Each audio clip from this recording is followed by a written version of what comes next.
Namaste, everyone. It is time to begin, but it looks like we will have some participants who are rolling in. Stomaji, we have invited Dr. Shireen Venkat to join in, and she may be coming in anytime. So, would you like to lead and begin? So, today's topic is understanding graceful aging. So, would you like to begin? And then once she joins in, you can introduce her, and then we will move forward. Is that okay? Yeah, I think so. Okay. Graceful aging.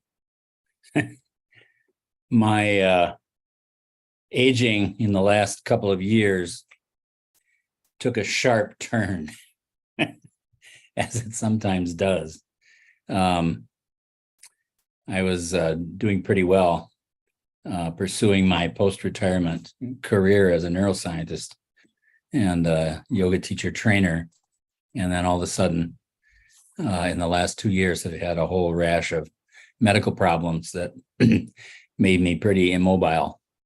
And so it was a real lesson in how quickly one's situation can change.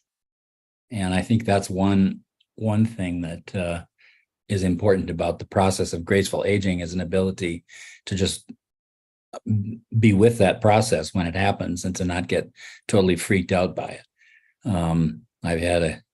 I've had a spinal decompression surgery, and I've had a new hip put in 4 weeks ago, and I may have new knees ahead of me. So I'm sort of a professional surgical patient these days, which has been really quite an interesting aspect of learning to live with an elder body. I'm 72. I'll be 73 in December. And so I think I can begin to say I'm old. I guess, I don't know. This word old is one that we don't like too much, and one that particularly in the West, that tends to be pretty pejorative. And one of the things I've really actually enjoyed about spending so much time in India the last few years is that there still is quite a bit of respect for elders in Indian culture. And I think that's a really important aspect of having a healthy culture, because there are some things that age gives you that are very precious to me at this point in my life. I think in particular of having a sense of perspective about how things go, about not getting too knotted up in worrying about the rules. I don't live my life by the rules so much at this point in my life, because I understand the deeper principles from which those rules are generated. And I can live by those deeper principles, even if sometimes it carries me into something that's a little different or strange. And I think I have a real reverence and sense of wonder for the strangeness of some of the things that come along in life as well. The absurdity, for example, of sort of being hit with a whole bunch of medical problems all of a sudden, or the terrible situation that people find themselves in sometimes when they're presented with an illness that is going to take their life. That's a situation, thankfully, I have not had to face. And I'm very grateful that my own medical problems have been free of things like heart disease and cancer, for the most part, that have been, that carry such a risk of losing the body altogether. So I think having that sense of perspective is a really important part of aging gracefully, and also an ability to just appreciate the grace of living at all. This gift of life that we have is so precious. And people make a joke out of how, every morning that I wake up breathing, I'm grateful, to still be alive. But that's literally true. I do feel a great sense of gratitude for the time that I have to experience this life, to try to exercise some of these underlying principles I was talking about and higher values, the most important of which is love. The most, it's the one that if people do have near-death experiences, when they come back, the one thing they tell everybody they can get to listen is, look, all of this other stuff doesn't matter. Nothing matters, nothing but love. That's all that matters in this life. And I think that's generally pretty true. The rest of it is just decoration. And the ability to live with a sense of wonder and joyfulness about watching life unfold every day in all of its beauty is just amazing. And it took a long time for me to live a life that put me in position to be able to do this. And that, I think, is one of the great gifts of being a senior person. So I think living life out of those underlying spiritual principles is really one of the great gifts of aging in life, and being able to have the time to understand what those principles are and how to live by them. So, Somaji, shall we, is there anything more, or can we open up for more? I think we can open up. I suspect people have a lot to say, because people obviously have a lot of experience. So. Exactly. Actually, what I will do is I'll share for you my mother's experience and how we relate it with respect to our yoga principles. My mother is 94 years now, and she's still going. And in the yogic process, as we say, as we go through the ringer of life, the karmas and kleshas within us diminish, as a result of which we become a little more open to the higher consciousness, higher awareness. And from that higher awareness that we have, there is a greater acceptance of things that are around us. There is the sense of caring and compassion, but at the same time, acceptance of whatever that comes, and which you can put it in the form of what you would call as love that has no expectations, as Stomaji put in. So now, in my mother's case, but earlier on in life, her attachments were strong. My father passed away when my mother was 54 years old, and she had 3 children in the home, none of whom were married. And you can understand in the Indian custom how a girl at home who is not married is considered something that needs to be addressed. And so those were the early days of my mother's experience. And just about my sister got married thereafter. And just around when she was around in her early 60s, she had one experience where she started feeling uncomfortable, and she was detected as having a mild heart attack. And so she recovered out of it. And as some of you know, when there is any kind of heart-related, that kind of issue, it is very common to have what is called a beta blocker recommended. And she stayed in that beta blocker ever since that time. Now, from that period on, she kind of, that was the time when she decided she will come and stay with me. So she moved from India and came over here to live with me. And thereafter, there was much more harmony and things going along in life. When she was 72 years old, we used to do daily walking all the time. And in those days, we used to live in Fallsburg, in Falls Church in Virginia. And I used to live in an apartment that you needed to walk up 2 floors.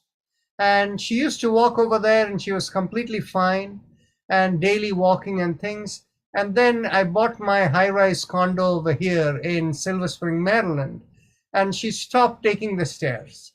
And we used to go around walking. And suddenly, within 6 months, she developed pain in her knees. And she was diagnosed as osteoarthritic problem. And then, over a 2 3 year process, we were able to identify the best way to manage it. And the interesting part was she got what is known as these days as reclassed. And the reclassed is an infusion that is supposed to work similar to what people take this Fosamax and those kind of medications. But only thing is, you don't have it every week or anything. You had it. You have it one time, and that one time usually works. And if you need a second time, you have it after 1 year. And my mother never needed anything after that. She was fine. And of course, ever since that, the doctor actually identified the hips were the bigger problem than the knees, and she stayed pretty good. Only thing is, the mobility was a little bit less, in the sense she wouldn't climb too many stairs, although she did climb stairs once in a while. And the walking was a little slower, but everything kept managing and she kept going pretty well. And she accepted, as things are, that I cannot do the same thing that I did before. The attitude of acceptance moved along. Then at the age of 84, she had with her grandson visiting from India, who was having some cold or whatever. It looked like she caught a bout of bronchitis, and with the attachment to the child and the visiting people and all of that, she was trying to do too much over there, and then she got a bout of bronchitis, and it took her a good couple of months to fully recover out of it. And then after she recovered, she never was the same person for a while. And after another 2 3 months, she discovered that all her clothes were looking her blouses she were wearing were looking much looser. And suddenly we found she had lost 25% of her weight. And that's when the doctor tested, and we found she had hyperthyroidism.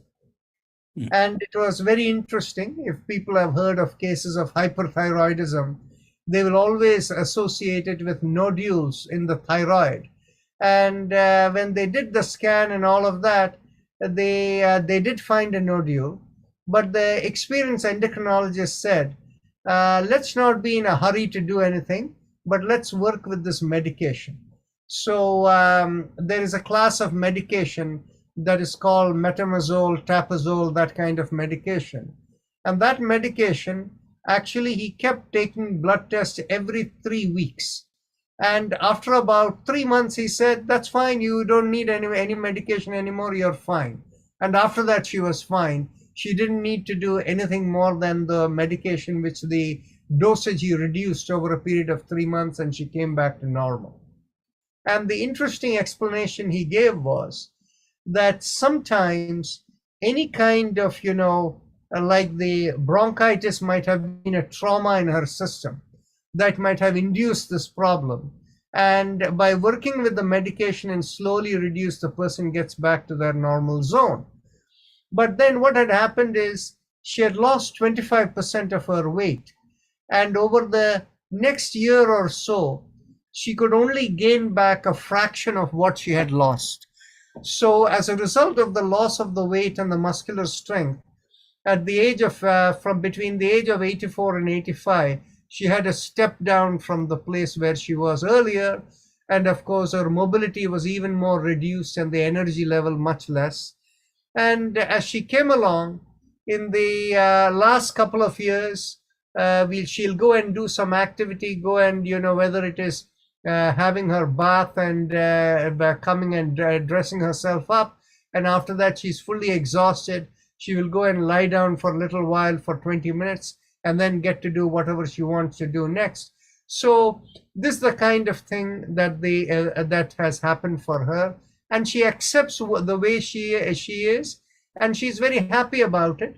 And when she is, when she's doing things, she's reading a book, she may be watching television, she's talking to my sister or to me, engaging in conversation, and she does the daily yoga practice, as many of you have seen, in the evening hours. Every day, the hour and a half, she is part of the practice, and she has her in the morning time. She has her daily puja that she does on her own.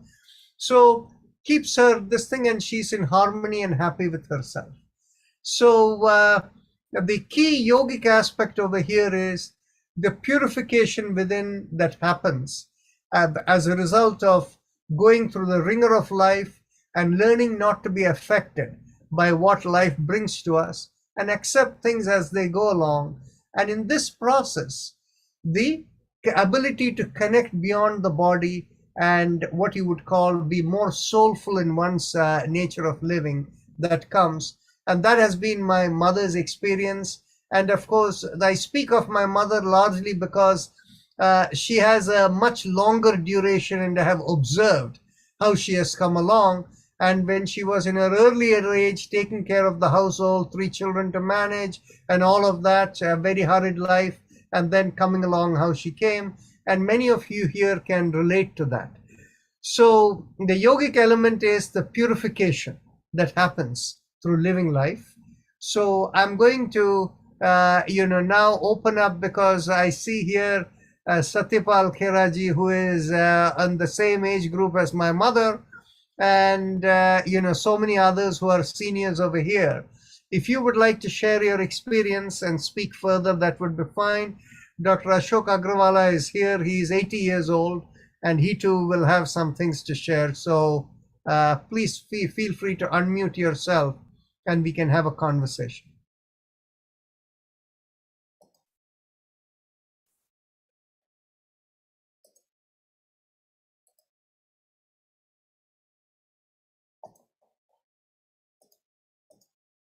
Okay. So looks like nobody wants to speak up. Dr. Rajan, Yes. I would like to say something. Yes. I think what you just said about your mother and the experiences she went through and you went through, I totally agree with it. Sorry, my video doesn't work, so I'm not on the video. My personal feeling is once you get to this certain age group, you start thinking, oh my God, now I'm getting old, so I can't do this and I can't do that, and things, I cannot wear this kind of clothing or this color and stuff.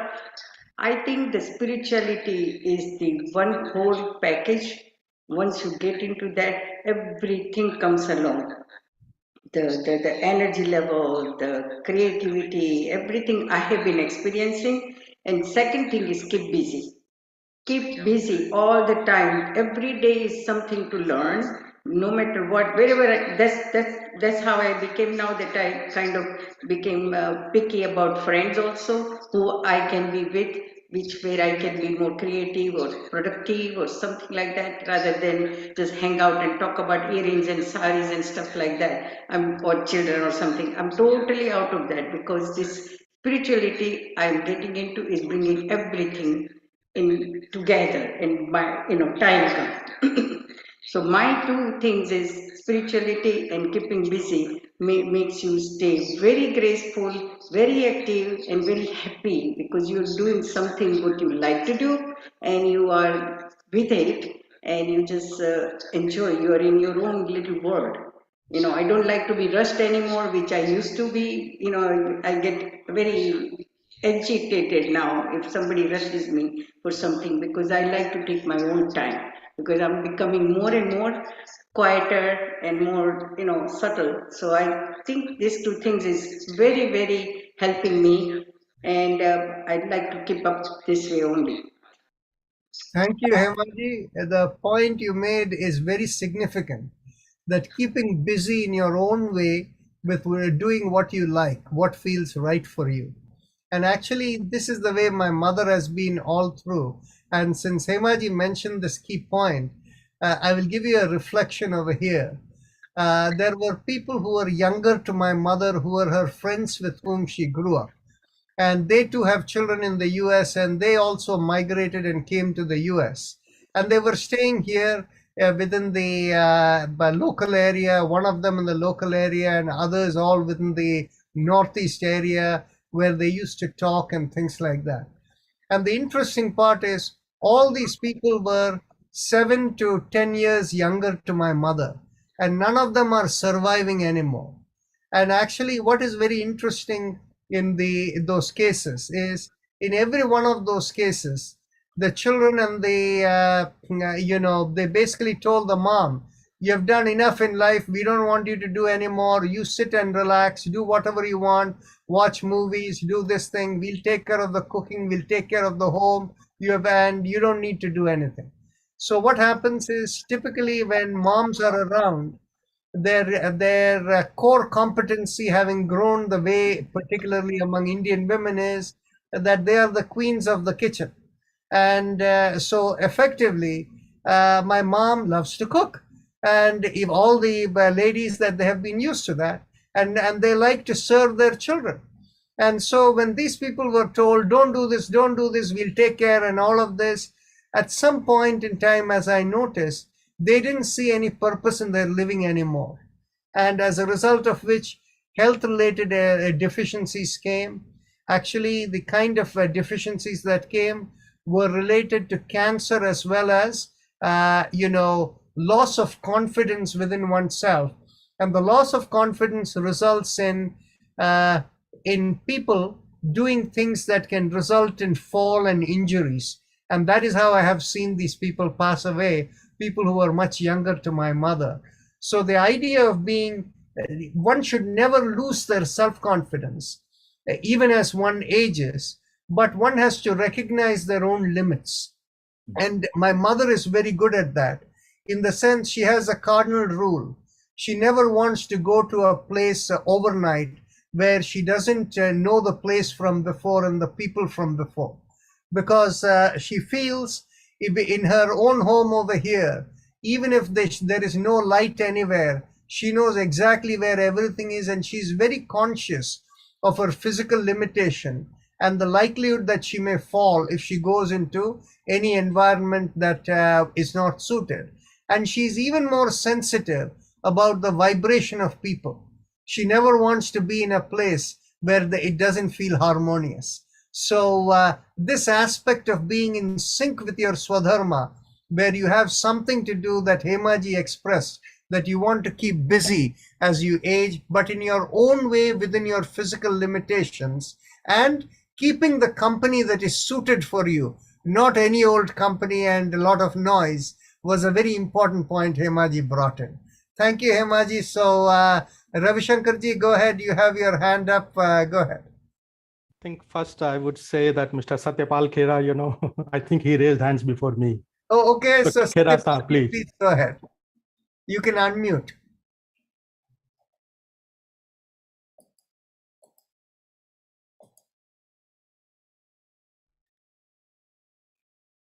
Yes, my name is Satyap. Yeah, I'm right now about 91 and a half years old. Not very close to your mother, maybe I will never get close to her. And when I was 6 years old, I got smallpox. That's a different story how I got it. And I was at that time staying with my grandparents, and my grandmother used to tell me that I had those growth of the smallpox in my eyes, in my ears, in my nose also. And as a result, at that time, it was 1940, 30 something, late 30s, let's say 38. And at that time, there was no cure for that, but my both grandparents took care of me.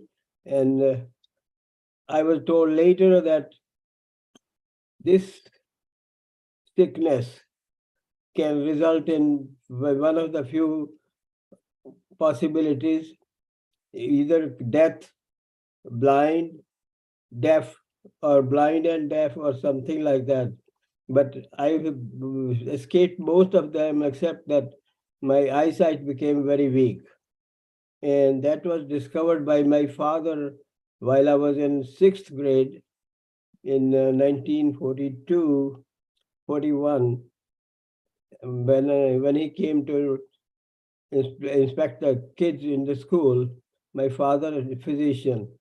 And then later on, continued. I got a job over in India, but then I moved here because my two brothers were already here. So I also moved here. And when I retired at age 68 and a half, our office had two floors, 12 and 14. I rarely took the elevator. I always used to walk up the stairs and down the stairs. And most of the time, I skipped one step. And many people in my office were surprised how at that age I was doing that. But later on, when I retired, I just started walking and doing some other exercises myself. When I discovered Dr. Narayanan, that was a big help with me. And excuse me, I have been attending his classes for the past maybe 2.5 years or so. I used to walk about 10,000 steps, but last year in August, I reduced it to 8,000. I'm still doing that, 8,000 steps, almost 6 to 7 days a week. And so this is the way I'm continuing. I got knee pain, but then again, using the yoga, I am getting better in that. But lately, about 4 days, 5 days ago, I was diagnosed as having COVID. I already had 3 doses of vaccine, but still I got it. I don't know where did I get it. But that has made my legs very weak. And I was also tired for the past several weeks. I did not know what was happening. And when the doctor discovered, I went for a physical, she discovered with the blood test that my thyroid was elevated to 70 instead of 5. So she gave me medicine, which is to be started after I finish my medicine for COVID. And I think that she, yes, she told me that this elevation was because of the medication I was taking for the heart problem. So I have to consider what do I do with that. But I'll have to talk to my cardiologist about that. So that's mostly my story like that. And I am considering that I'm taking only two medicine at this time, the one for the heart, another for my stomach. I was discovered with this hiatal hernia some 35 years ago, so I have been taking medicine for that. I did not find any solution other than medication. So I'm hopefully somebody will tell me or discover something which can be done to avoid the medication for that hiatal hernia. But I have to I'm waiting for that.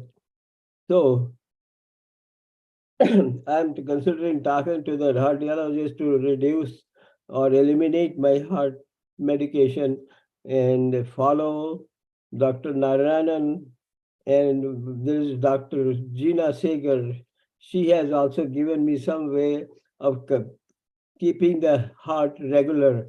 So I'm going to follow her advice and follow Dr. Narayan's advice. And hopefully I'll be left with only one medicine. Thank you for listening. Thank you, Thank you, Sankalji. Sankalji. I do want to share something with you you'll find very interesting.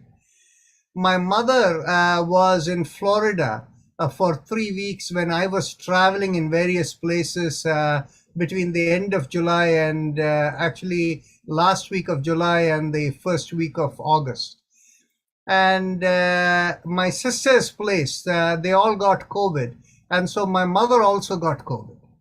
The only thing that happened for her was that, unlike other people, because she had the attitude, whatever comes, I accept it, she never got fever.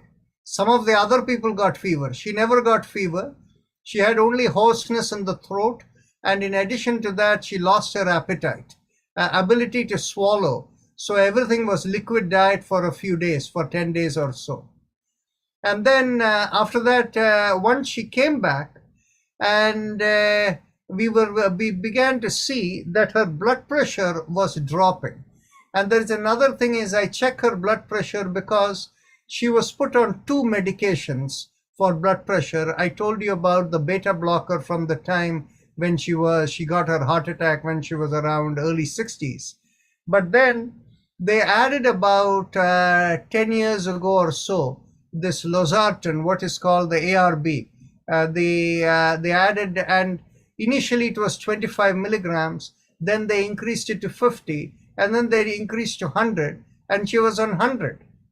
So as she's doing the yoga practice and all of that, I wondered, and I didn't like this medication, ARB, because in my opinion, even though the full element of it has not been, from a conventional medicine standpoint, impacted, I think the ARBs are very bad in the long term, because they create potential for dementia and Alzheimer's, because they reduce the nutrients that are needed for the brain. So what happened is, I was checking her blood pressure, and I started to notice she was doing very well. So I told her, cut the medicine by half. And so she was on 50 milligrams for a week before her next visit to the doctor. We go to her doctor, and the doctor says, you're right, her blood pressure has dropped. She said, after COVID, this is the first person I see for whom the blood pressure has gone down. For most people, it goes up, she said. And then what happened is, she told me, I'm giving you the medication for 50, but keep watching your mother. If the blood pressure is dropping further, reduce it to half the tablet to only 25. And now she's only on 25. And maybe a little bit down the road, we may even be able to eliminate it. I don't know. But I thought I will share this with you because of what you said about your heart medication and the impact on the thyroid. So, it's probably unheard of that blood pressure medications, go down so rapidly. I thought I'll share it with you. Yeah, the blood pressure, I have been taking also another supplement called garlic, which is made out of garlic. And that has helped with me. And one of my relatives also, she told me she was taking it. So I started taking that. Her medication, because of that garlic, the doctor reduced it by 1/3 first, and then to half. So now she's taking less than about half the medication she was on before taking this garlic pill. Yes. About my medication, that was for irregular heartbeat. And when I looked at that side effect printed with the medication, and that said it can increase that irregular heartbeat. So the medication is supposed to reduce that, but it says it can increase and it can be fatal also. So there's too many side effects for these medications. Thank you for that. There is one thing I want to add about aging, which is extremely important.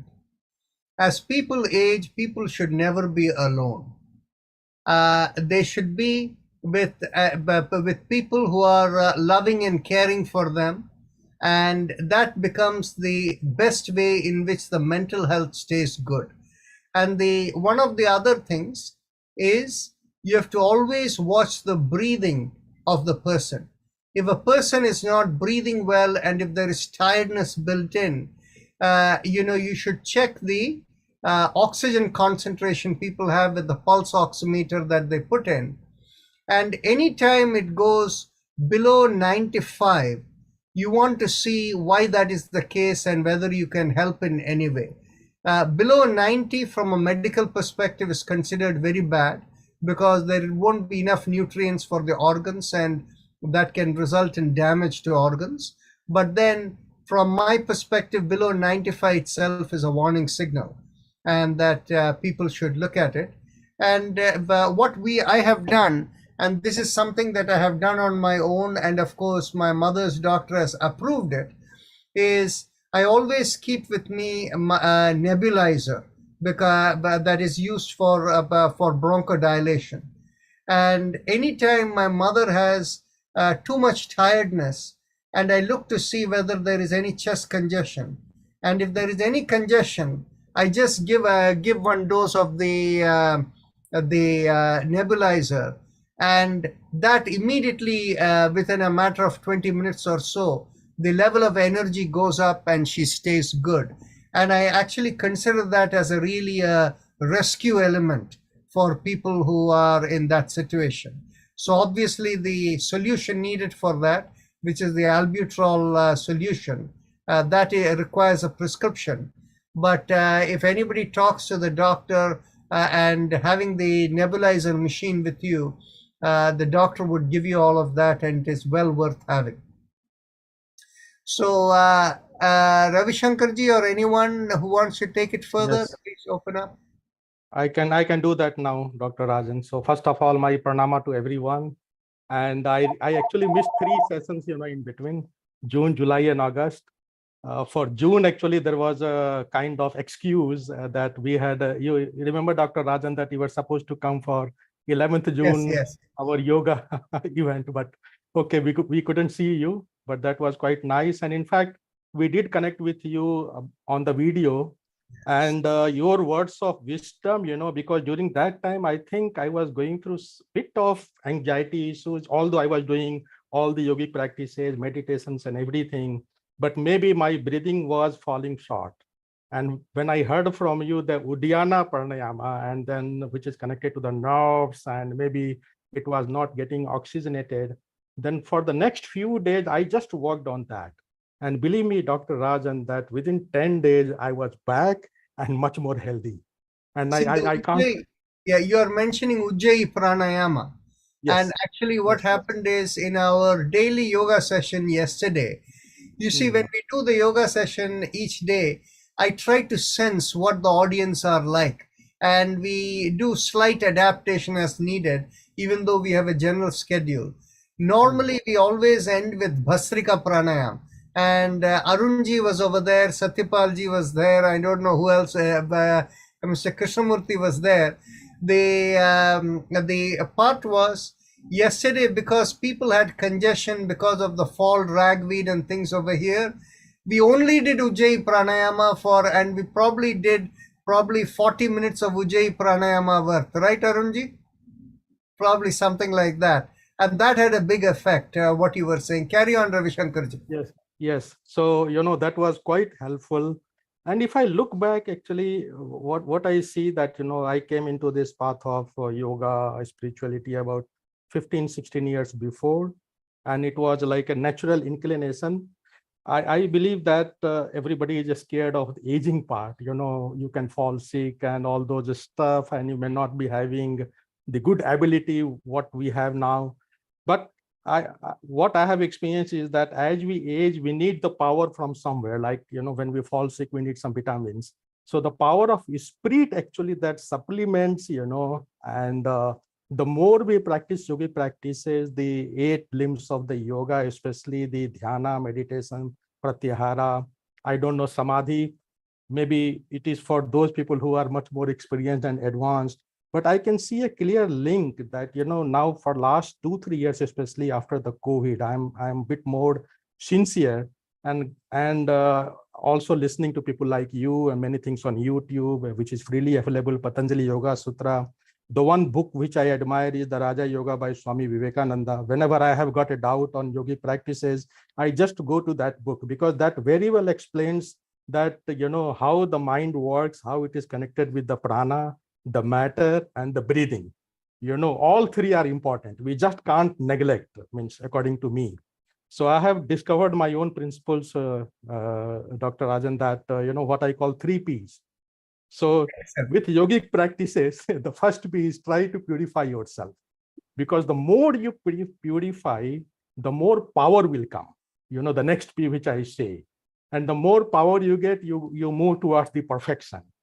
So definitely to progress in the yogic life, our life, and at a later stage, because it's not that, okay, with aging, all the problems are only there. I would say that by this time, people like me, maybe 60 plus, they have already lived their life to a great extent. They have many experiences already accumulated. They know that what works for them, what doesn't work for them. They have also a little bit of wealth, I must say that, which they would have accumulated, for the next few years on that one. And also they might have less family commitment. Maybe children are married and they are settled. So you have much more free time. So that's a big advantage actually, to go more sincerely into this path and purify yourself, because the more you purify, you will get the energy of the spirit, and which you will keep it going. To be honest, just yesterday my son was telling, he was putting some old videos, maybe 35 years, 40 years old, when I got married and I got my job, and they were quite young. And then after seeing the video, he said, "Daddy, I feel that you are looking much better now." I said, "Why?" "No, you look much smarter, much more mature, and much more energetic." And I cannot dispute that, because at this age, Dr. Dan, I'm still in working life. Although my next plan, I hate the word retirement. I want to progress. Maybe I will start a consultancy, or for another 15, 20 years, I will do that one, give my knowledge to people around me who wants to take it. So I can create my own music in part-time, when I have free time. I can also do webinar, which I do already. I also do podcasts related to my, subjects and stuff like that. So I must say that, it's like a blessing. Means whatever thought came in my mind at an early stage, maybe 40s or whatever, to adopt this and then make it part of your life. And definitely, like scriptures like Patanjali Yoga Sutra and Bhagavad Gita gives me very, very good inputs and keep me standing on my feet. That's what I would like to say. I'm sorry that I overstressed maybe. No, thank you so much. We love the 3 P's: purity, power, perfection. Great. Now, I do want to say about that thing that the power of the mind that makes things happen. You see, even my mother's mobility and given her strength, she's only 78 pounds at this time. Okay, given her this thing, what happens is my mother tells me, and I always respect it. And when there are other people around, they have a little bit of time to digest the fact. My mother, when she's seated, I never help her to get up. I only give her, she will find her own support and she will get up. And my mother will tell me, "Don't touch me. I'll get up on my own." And the same way, when she's getting into the car or getting out of the car, she will do it on her own. And my mother will say, and sometimes people ask her, "How are you able to do this? You don't have the strength." She said, "My strength comes from the power of my mind," which is what Ravi Shankar was talking about. Thank you so much. So Arunji, please go ahead. You have, yes. Sushmaji? Namaste, everyone. I totally agree with what Hemaji started with. I have had fibromyalgia for 25 plus years. And in last few years, I used to be so bothered that I cannot do this, or like you could do a lot of things at one stretch, and now I had to take breaks. But then I realized it's my body telling me something.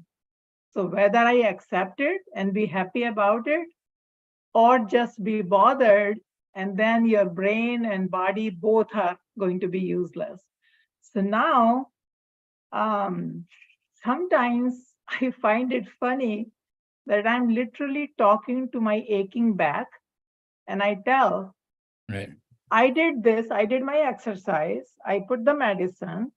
If you still want to hurt, go right ahead. You can hurt. I am going to do what I need to do. That has helped me a lot. And so it's kind of like that saying, if life throws lemons at you, make lemonade. So I'm getting into that mindset. Well, I think another saying there is, pain is inevitable in life. Suffering is a choice. Yes, yes, yes, yes. And another thing which resonated with me from Hemaji was keeping the mind engaged. I don't feel bad that I am playing games on my phone or on my iPad. I feel they are keeping my mind sharp and alert. And recently, I even started learning a new language, and I am thoroughly enjoying it. And one other thing, Dr. Somaji, you mentioned that you experienced in India the respect for elders and how, although it is kind of disappearing there also, but old people used to live. I grew up in a joint family, so I saw that firsthand. But over here, they are realizing it. And just the other day on TV, they were showing that in this old community where all the old people live, whether assisted living or whichever way you want to call it, they are bringing elementary school kids once a week for a visit so that the older people can teach them some things, little things, whether it's drawing, whether it is knitting or whatever.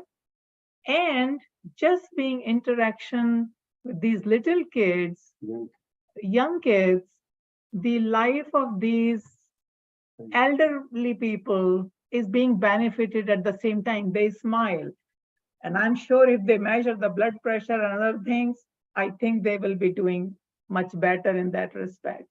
So that connection, I think, is very important. So my mantra is accept my limitations. Well, thank you. And I think the point about not being alone is an important one to emphasize, and also learn to make younger friends. I had a mentor in psychology, an elder psychologist named John Brantner, who was a brilliant speaker. One of his best lectures was about aging gracefully.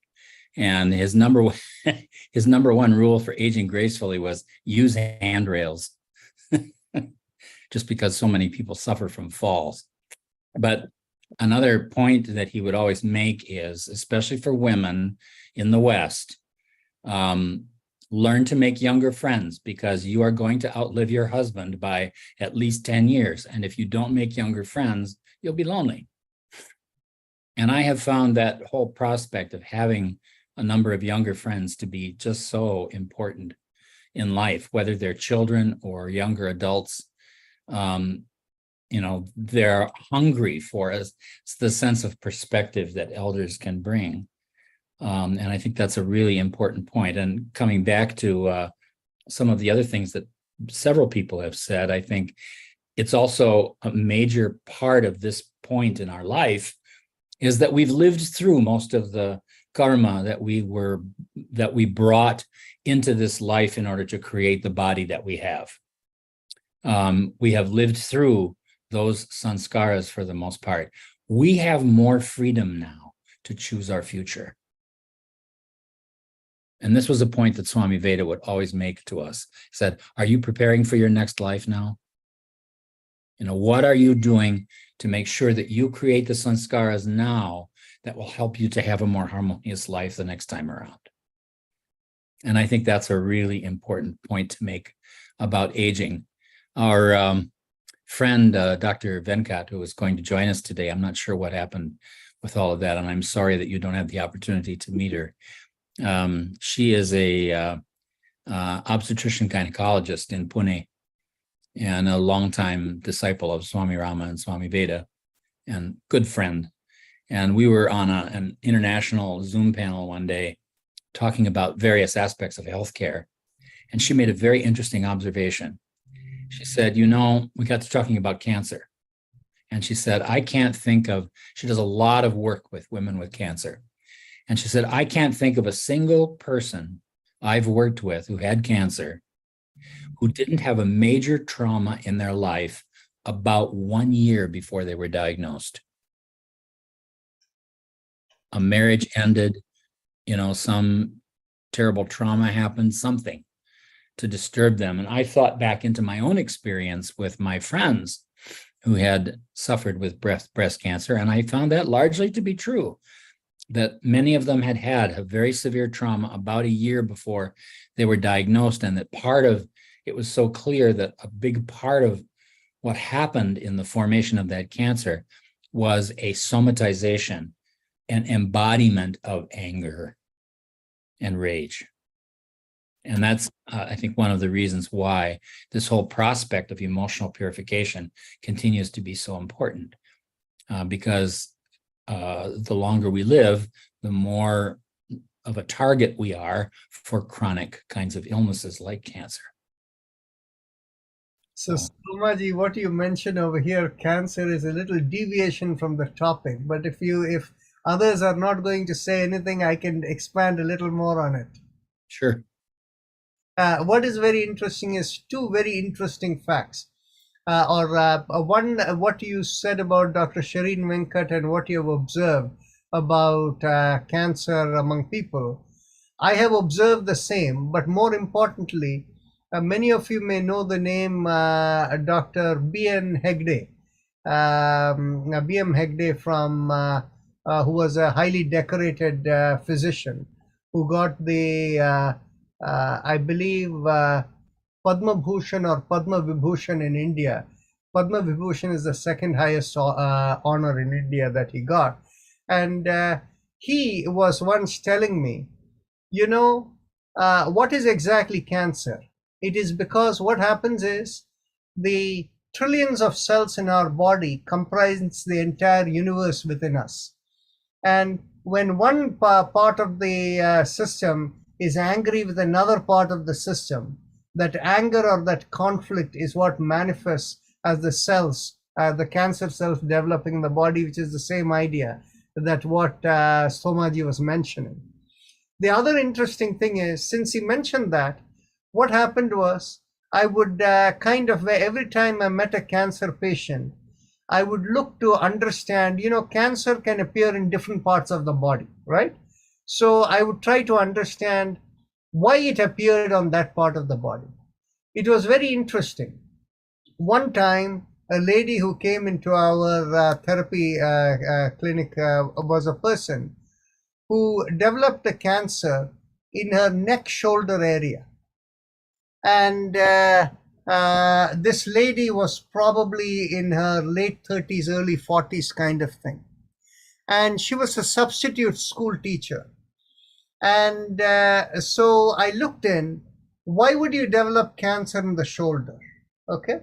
So I closed my eyes and looked in, and people who know a little bit about the type of energy and vibration flows, even in corporate workplaces, they tell you that, you just dust off your shoulder when you don't want to have anybody who is downloading on you. You don't want it on yourself. Just get it off your shoulder like that, right? You have heard of that. So what happens is, when people take responsibility or feel the weight of responsibility on the shoulder, it comes in.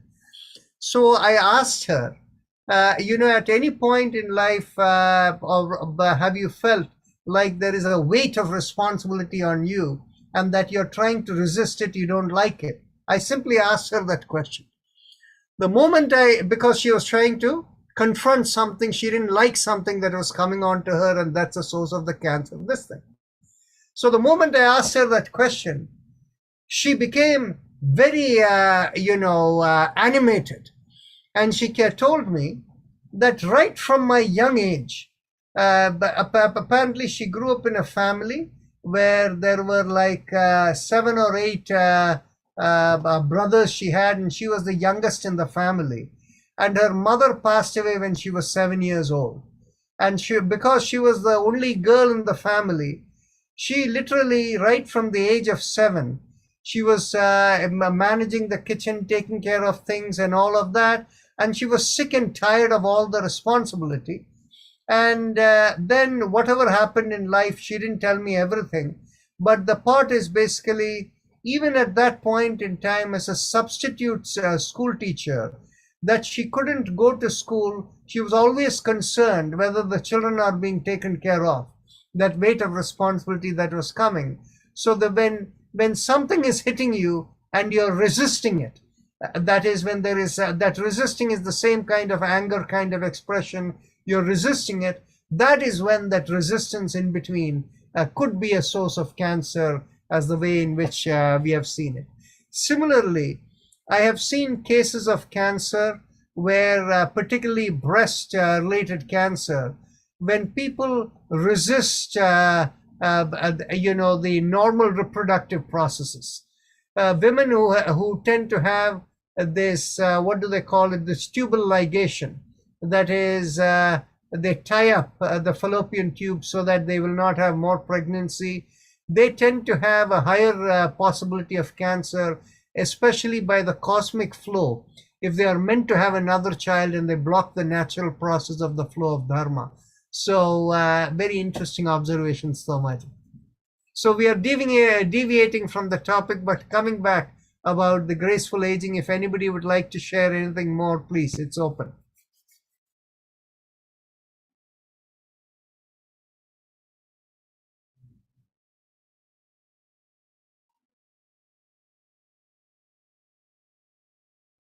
So Ashokji, would you like to share anything? There are two Ashokjis here.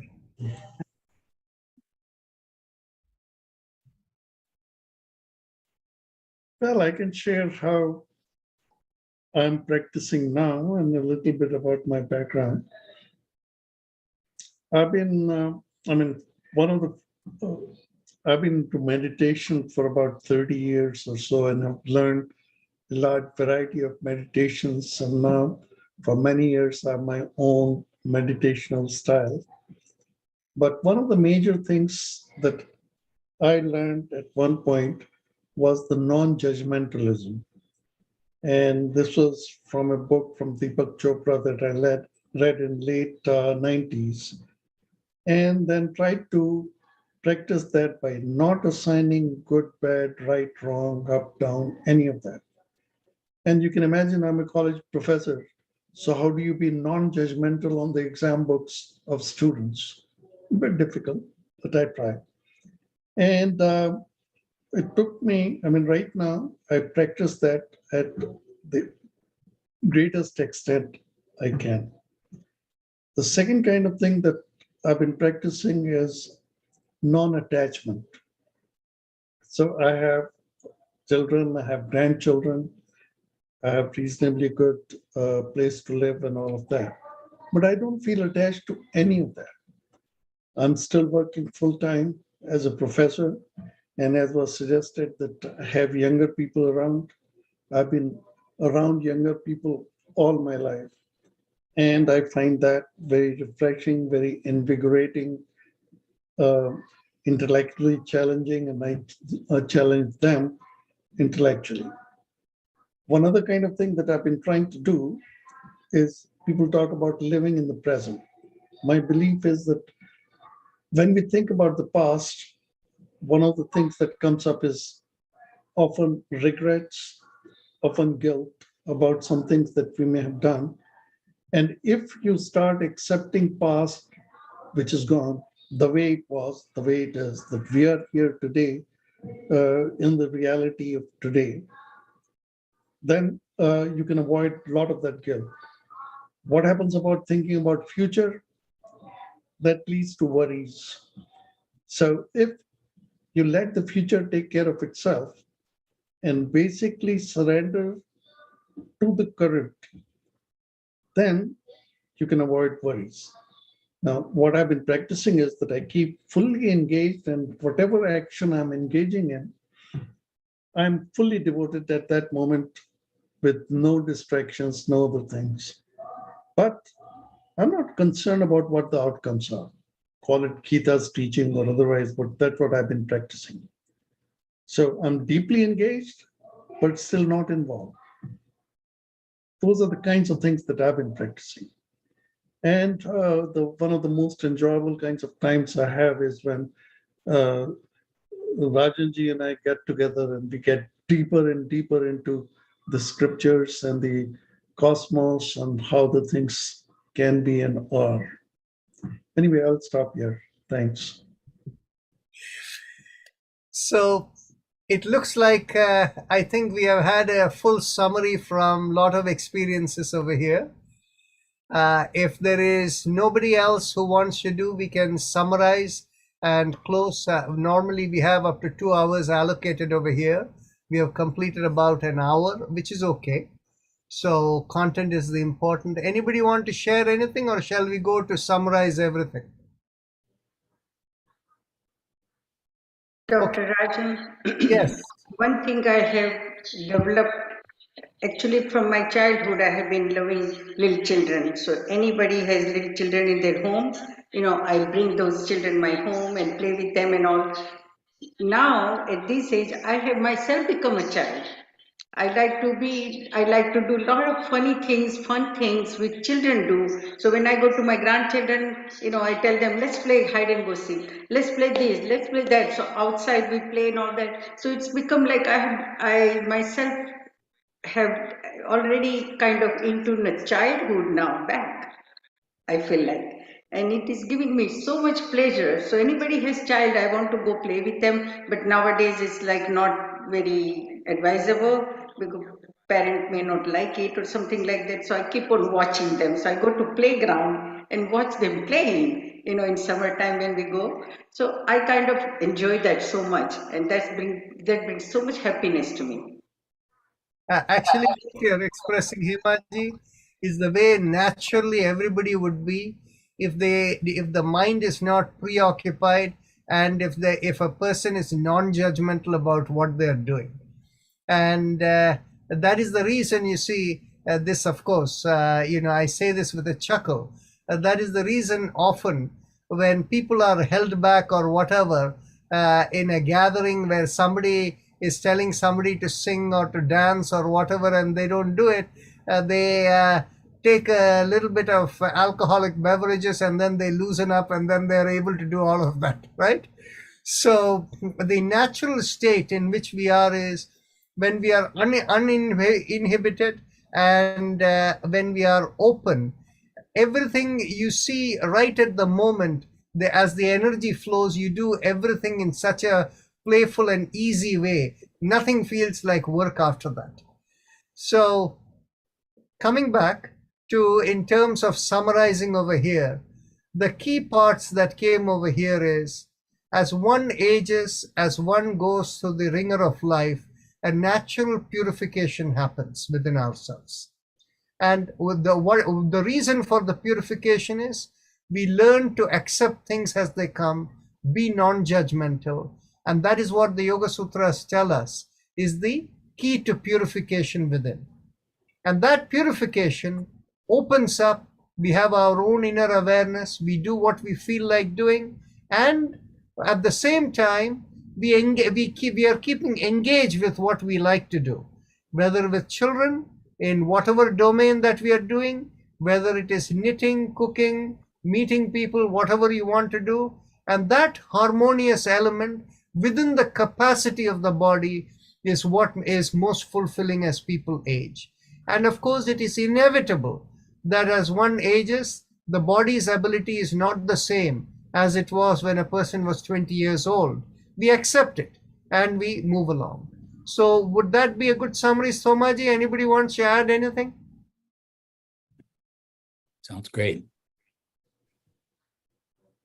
So I guess with that, we can close our session today. It's a shorter session, unless somebody wants to say something. Kumar, you want to say something? Go ahead. Yeah, I wanted to say I was simply floored by Stomaji's observances on his aging.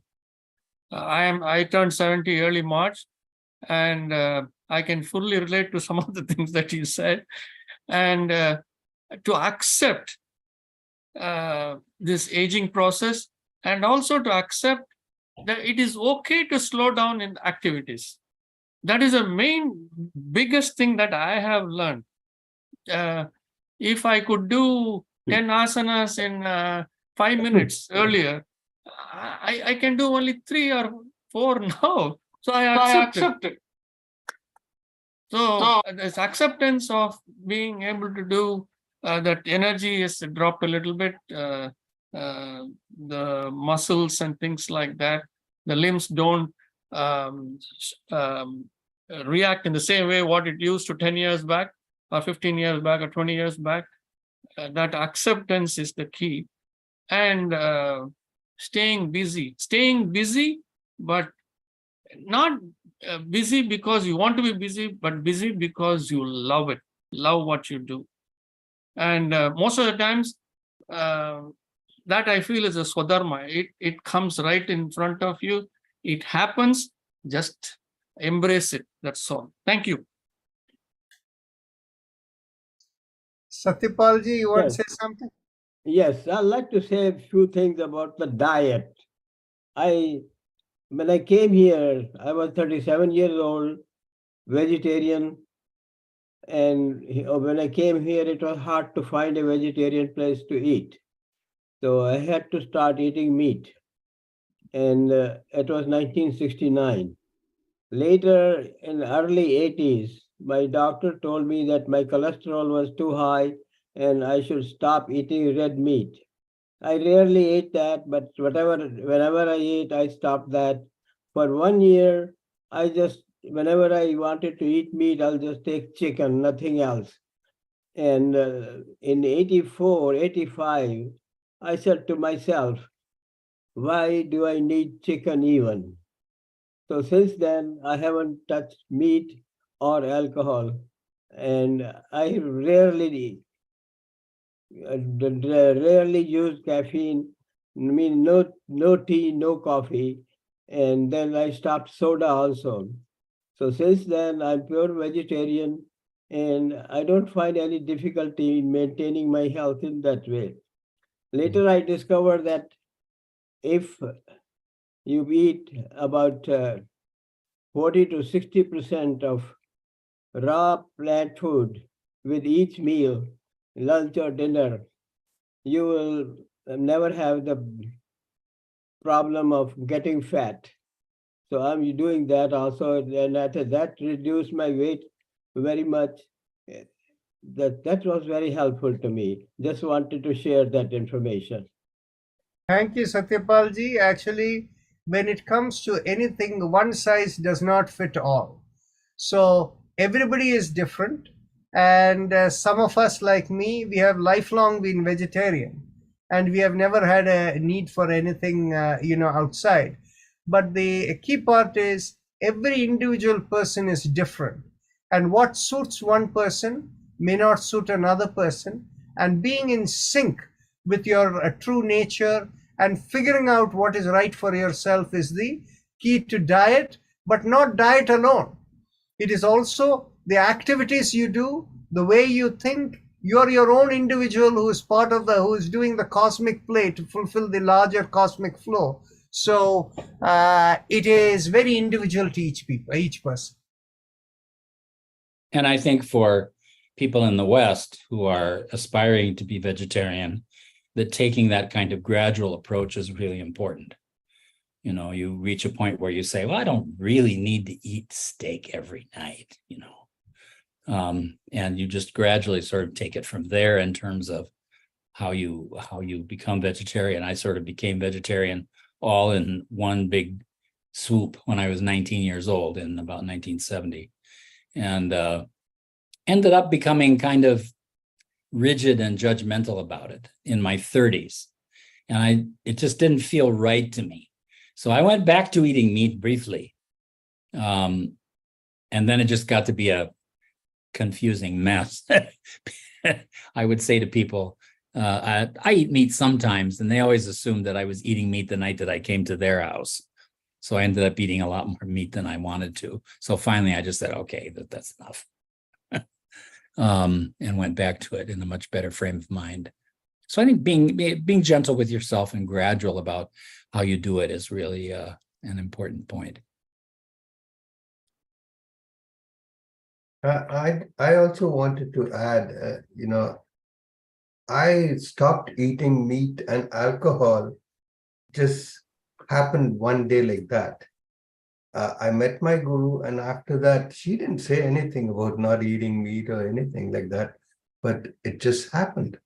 And that's almost 40 years ago. And I feel that was part of the purification process that Somaji was talking about, getting ready for the next life or something like that.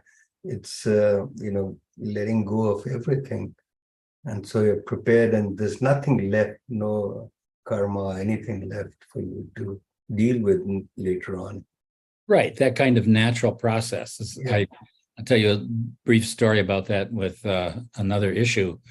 At one point, I was giving some lectures in our ashram in India, and Swami Veda had come into the room to watch me for a few minutes.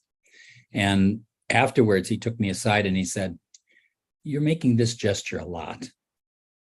This is your ego finger. Get rid of it." And that's all he said to me. And about 3 weeks later, I realized it was gone. I hadn't tried to not use it. I hadn't made any big sankalpa about it. It just happened. And oftentimes I think in the natural progression of our spiritual unfolding, that's really the best way that these things happen. They just come at the right time.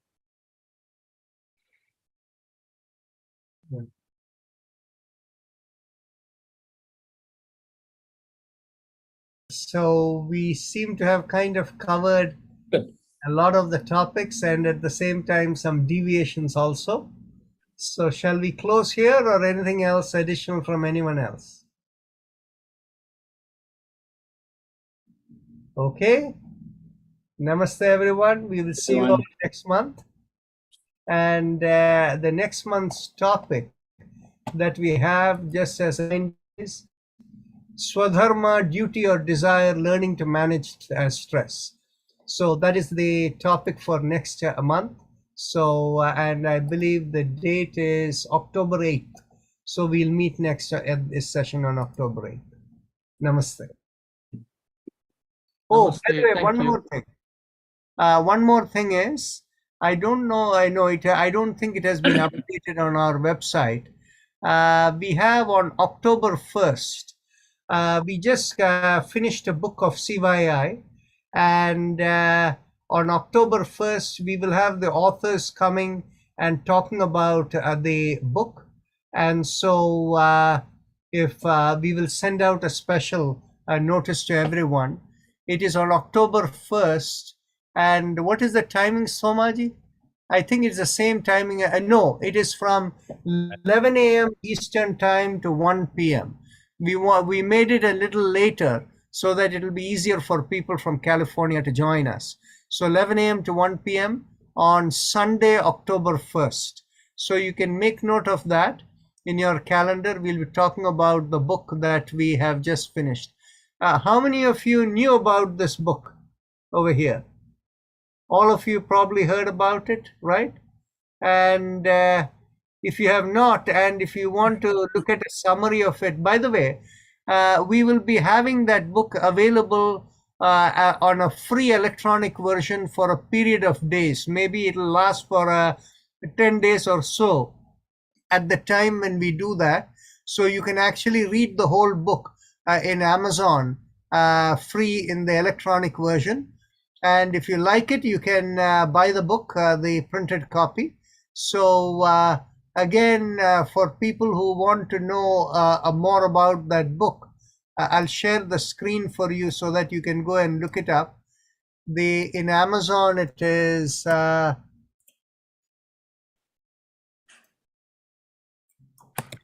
Yoga Concepts for Global Application. If you put that in over there, you will see this book over here. So, and if you click on that book, it will go into detail. Right now, you can still read some part of the book over there, where if you go there and look down at